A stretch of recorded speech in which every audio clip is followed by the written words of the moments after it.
Hola, amigos. Bienvenidos. En Enseñanzas Bíblicas hoy, exploraremos una de las historias más impactantes.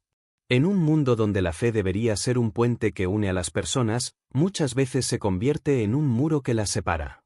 La historia de la Iglesia Católica y las comunidades evangélicas está marcada por profundas diferencias teológicas, tradiciones y formas de entender la espiritualidad.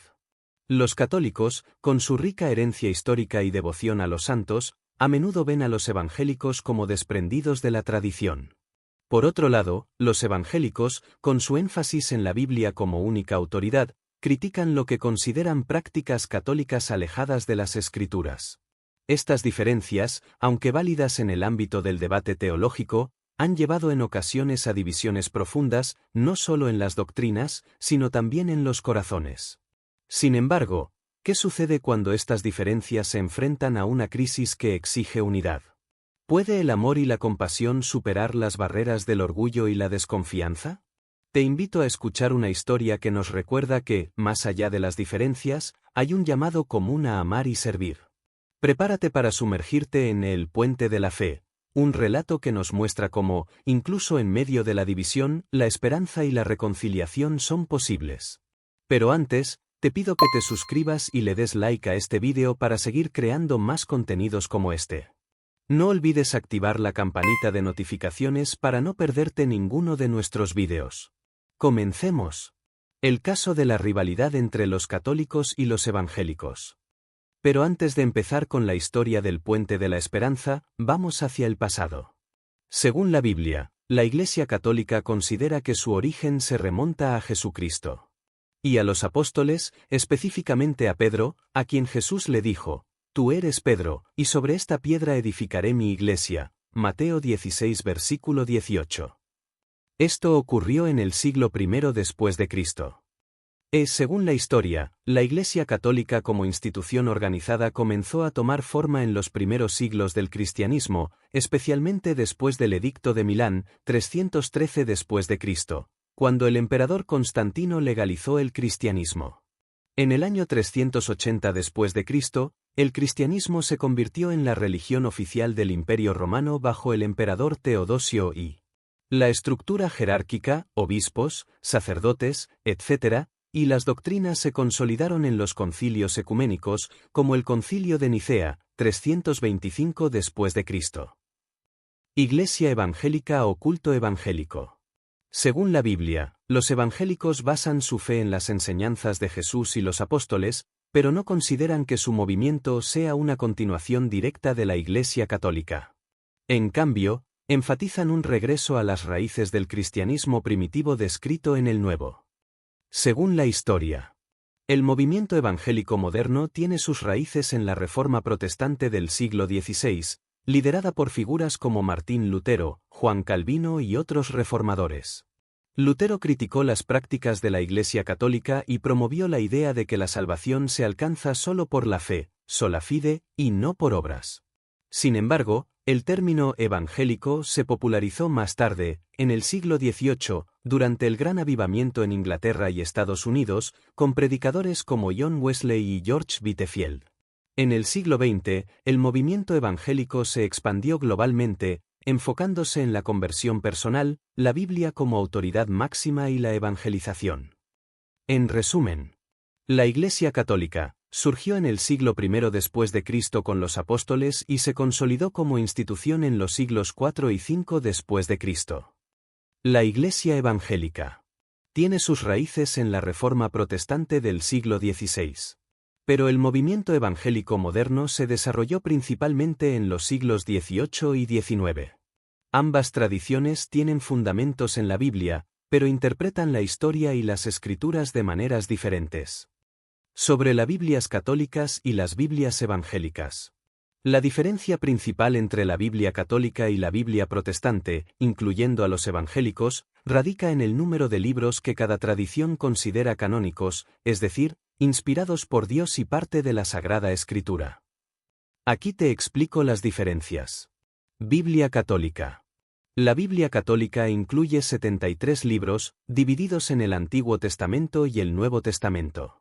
Estos libros se basan en la Septuaginta, una traducción griega del Antiguo Testamento utilizada en el judaísmo helenístico y en la Iglesia primitiva.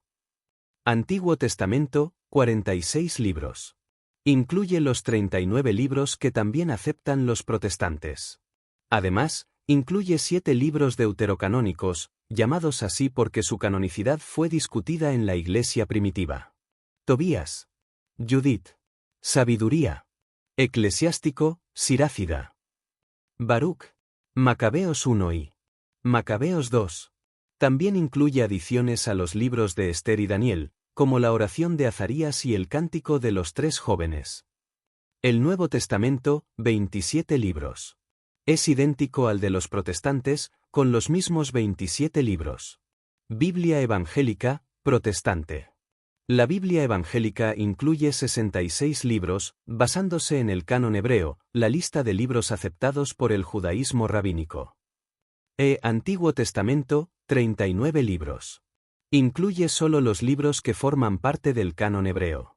No acepta los 7 libros deuterocanónicos ni las adiciones a Esther y Daniel, considerándolos apócrifos, es decir, no inspirados por Dios. Nuevo Testamento, 27 libros. Es idéntico al de los católicos, con los mismos 27 libros. La principal discrepancia está en los libros deuterocanónicos, que los católicos consideran parte de la Biblia y los evangélicos no.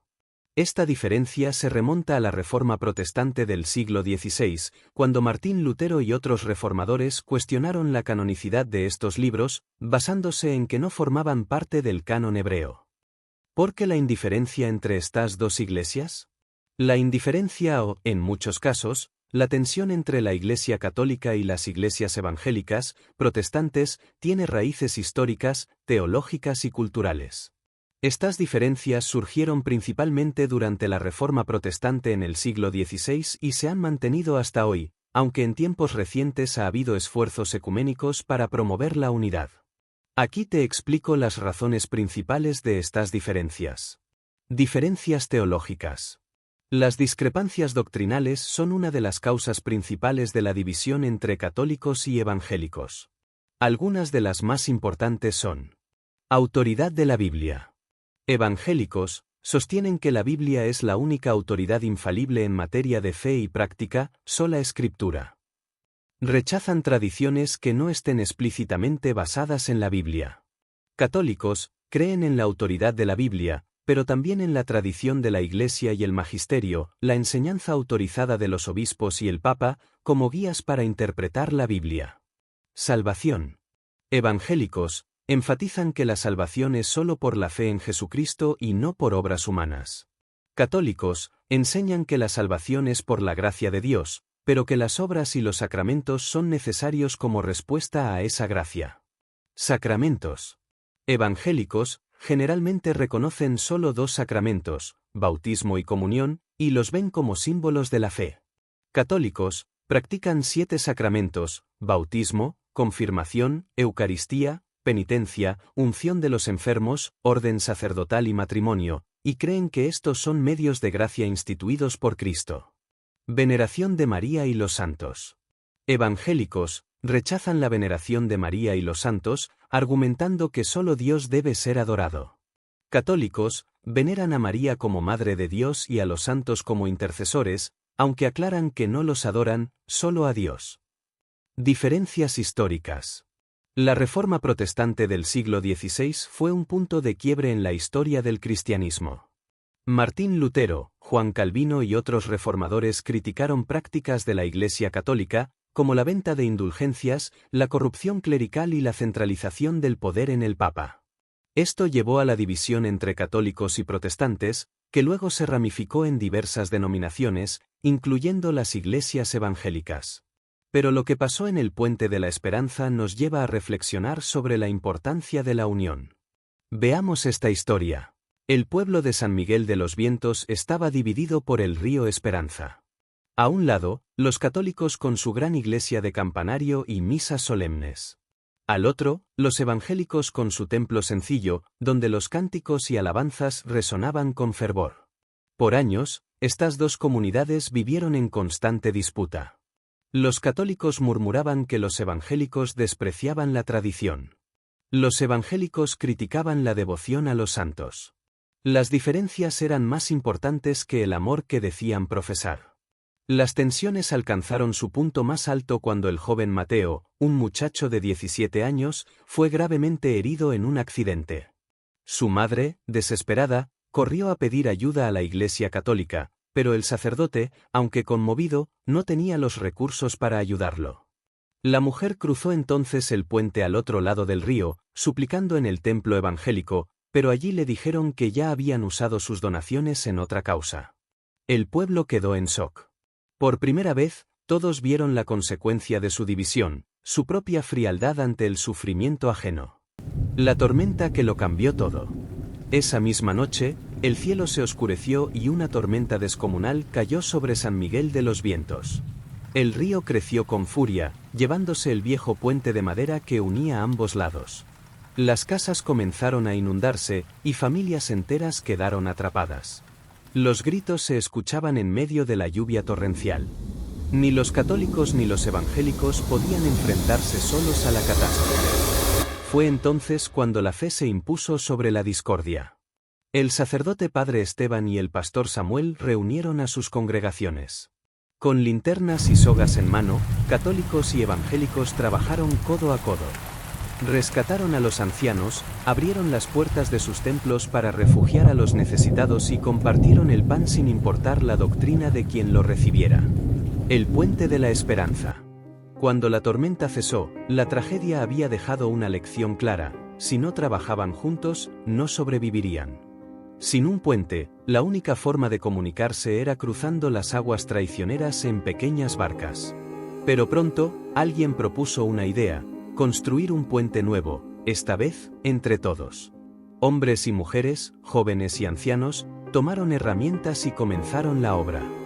Durante semanas trabajaron, cada martillazo era una oración, cada viga colocada, un acto de reconciliación. Cuando el puente estuvo terminado, el padre Esteban y el pastor Samuel se encontraron en el centro, rodeados de la comunidad. El sacerdote, conmovido, habló primero. Por años nos hemos dividido, olvidando lo que realmente importa. El pastor Samuel asintió y leyó en voz alta: un cuerpo y un espíritu, como fuisteis también llamados en una misma esperanza de vuestra vocación, un Señor, una fe, un bautismo, un Dios y Padre de todos, el cual es sobre todos, y por todos, y en todos. Efesios 4, versículos 4 al 6. Las lágrimas brotaron de los ojos de muchos. Ese día comprendieron que, aunque sus caminos fueran distintos, todos eran hijos del mismo Padre. Y cuando el joven Mateo, ahora recuperado, cruzó el puente corriendo con una sonrisa, todos entendieron que Dios no habita en templos de piedra, sino en los corazones que saben amar. Desde entonces, el pueblo nunca volvió a ser el mismo. Gracias por ver el vídeo. Si esta historia ha tocado tu corazón, no te quedes callado. Nos encantaría leer tu opinión en los comentarios, saber qué te ha inspirado o cómo te has sentido.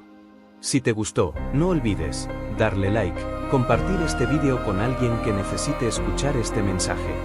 Suscribirte y activar la campanita para que no te pierdas más historias que inspiren y transformen vidas. Tu apoyo significa mucho y nos motiva a seguir creando contenido que marque la diferencia. Gracias, hasta la próxima.